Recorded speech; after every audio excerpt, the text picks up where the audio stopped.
আলহামদুলিল্লাহ, আমার আল্লাহর কাছে প্রথমেই শুকরিয়া আদায় করছি যে আমার আল্লাহ আমাদেরকে এমন একজন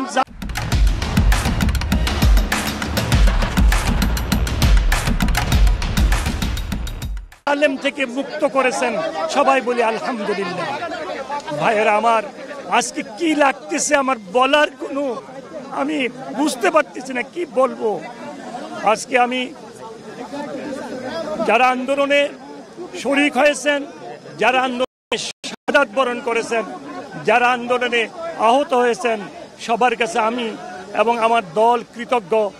বিশেষ করে আজকে বাংলাদেশ স্বাধীনতায় এবং বর্তমান স্বাধীনতায় যারা শাহাদাত বরণ করেছেন, আল্লাহ তাদেরকে শাহাদাতের মর্যাদা দান করুক, এই দোয়া করি।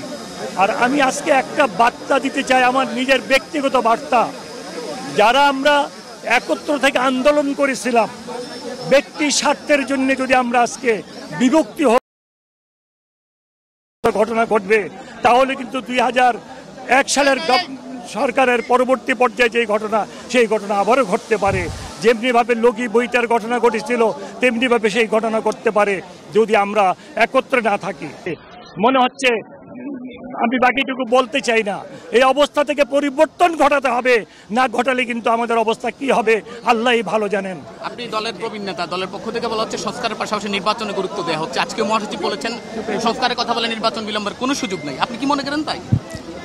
সংস্কার তো করবে গণতান্ত্রিক সরকার, যাদেরকে ভোট দিয়ে নির্বাচিত করেছে করবে, ওনারা সংস্কার করবে। কারণ ওনাদেরকে তো আসলে ডক্টর ইউনূস সাহেব খুব ভালো মানুষ, আমরা সৌভাগ্যবান ওনার মতো একজন আমরা এই সরকারের প্রধান হিসাবে পেয়েছি। এবং এটা পাওয়াটা এটা আল্লাহর রহমত, আল্লাহর দয়া। উনি কিন্তু আমাদের অবস্থাটা বুঝবে, এই জন্য বুঝবে উনি মিথ্যা মামলার আসামি, উনি কোর্টে দাঁড়াইছেন, উনি হাজতের সম্মুখীন হয়েছেন আমাদের মতোই। উপদেষ্টা পরিষদে যারা আছে তাদের মধ্যে কিন্তু একজন বা দুইজন এরকমটা হতে পারে, আর বাকিরা কিন্তু বুঝবেন আমাদের অবস্থা।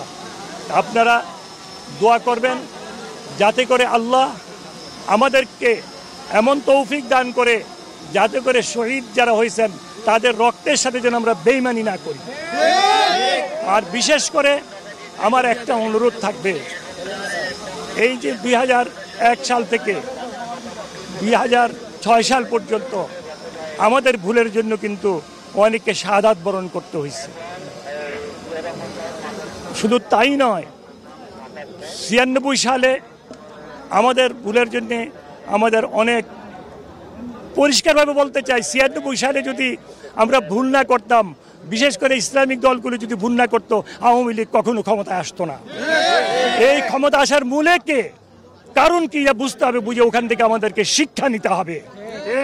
আর সবচেয়ে বড় জিনিস হলো, আগের সরকারের সময়, জালেম সরকারের সময় যেইভাবে গুম, খুন, চাঁদাবাজি, দখলবাজি এবং নির্যাতন করা হচ্ছে, এর যদি পুনরাবৃত্তি হয় তাহলে কিন্তু আমাদেরকে আবার সেই রূপ, সেই ভোগ করতে হবে।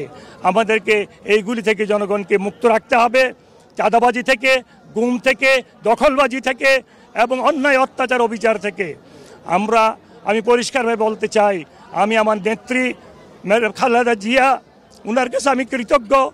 উনি যেই জেল খেটেছেন, যে জুলুম অত্যাচারের সম্মুখীন হয়েছেন, যে কষ্ট উনি করেছেন, ওনার জীবনটা কি অবস্থায় উনি ছাড়া কেউ বলতে পারবে না। এই সব কিছু দায়ী হলো এই জালেম সরকার, এবং সবচেয়ে বেশি জুলুম করেছে খালেদা জিয়ার প্রতি। কারণ আমাদের কোনো নেতা কিন্তু জেলে ঢুকলে বেল পাইছে, জেলখানা থেকে বার হইছে, কিন্তু ম্যাডাম জিয়া কিন্তু জেলে যে ঢুকছে ওনাকে কিন্তু সুপ্রিম কোর্ট পর্যন্ত বেল দেয় নাই। উনি কিন্তু এই সরকার গঠন হওয়ার, বর্তমান সরকার গঠন হওয়ার পরে উনি বেল পাইছে, উনি মুক্তি পাইছে। তাহলে উনার চেয়ে বেশি কষ্ট কেউ করে নাই। অনেকে বলতে পারেন আপনারা, আমি এই কষ্ট করেছি, আমি এতটুকু করেছি, কিন্তু ম্যাডাম জিয়ার চেয়ে বেশি কেউ করেন নাই। তাই ম্যাডাম জিয়ার জন্য দোয়া করবেন। তারেক জিয়া তো কত কষ্ট করছে আপনারা জানেন, ওনার জন্য দোয়া করবেন। আর বিশেষ করে আমাদের সাবেক রাষ্ট্রপতি, আমাদের গণতন্ত্রের প্রবক্তা, বহুদলীয় গণতন্ত্রের প্রবক্তা জিয়াউর রহমান সাহেব, উনি কি ধরনের ছিল আপনারা জানেন। আমি আমার দলের নেতা কর্মীদেরকে অনুরোধ করব, উনার আদর্শকে আপনারা অনুসরণ করেন। আমরা যদি উনার আদর্শ, উনার সততা, উনার দেশ প্রেম, উনার দেশের মানুষের প্রতি ভালোবাসাকে অনুসরণ করি, তাহলে আমরা মনে করি আল্লাহর রহমতে একটা সুন্দর শাসন ব্যবস্থা যদি আল্লাহ পাক নেন। কারণ জিয়া রহমানকে কেউ বলতে পারবে না 1 পয়সা কারুর থেকে খেয়েছে দিয়েছে, কেউ বলতে পারবে না। জিয়া রহমানকে বলতে পারবে না কেউ মিথ্যা কথা বলেছে, জিয়া রহমানকে বলতে পারবে না কোনো অবিচার অন্যায় করেছে। উনি আল্লাহর হুকুম এবং নবী সাল্লাল্লাহু আলাইহি ওয়াসাল্লামের হাদিস উনি নিজে পরিচালিত করেছেন। ওনাকে নিজে উনার চালচলন ছিল সুন্নতি কায়দায়, মানে উনি পুরান জিনিসপত্র পড়তেন, উনার ব্যবহারের জিনিসপত্র পুরান ছিল, সব কিছু উনি এইভাবে চলতেন। একবার বঙ্গভবনে গিয়েছিলাম ওনার সাথে দেখা করতে, ওনাকে গিয়ে দেখলাম লাল চার খাস্তা বিস্কুট দিয়ে আমাদেরকে আপ্যায়ন করা হলো। এবং ওনার পরে ছিল একটা কোট, যে কোটটা মনে হলো যে 15-20 বছরের পুরানো। ওনার পায়ে যে জুতা ছিল, যে জুতাও মনে হলো 15-20 বছরের পুরানো। এমন রাষ্ট্রপতি ছিল, এই জন্যই তো ওনাকে হত্যা করা হয়েছে। উনার মতো লোক যদি আল্লাহ পাক আমাদেরকে দান করেন, ইনশাআল্লাহ আমাদের জন্য অনেক ভালো হবে।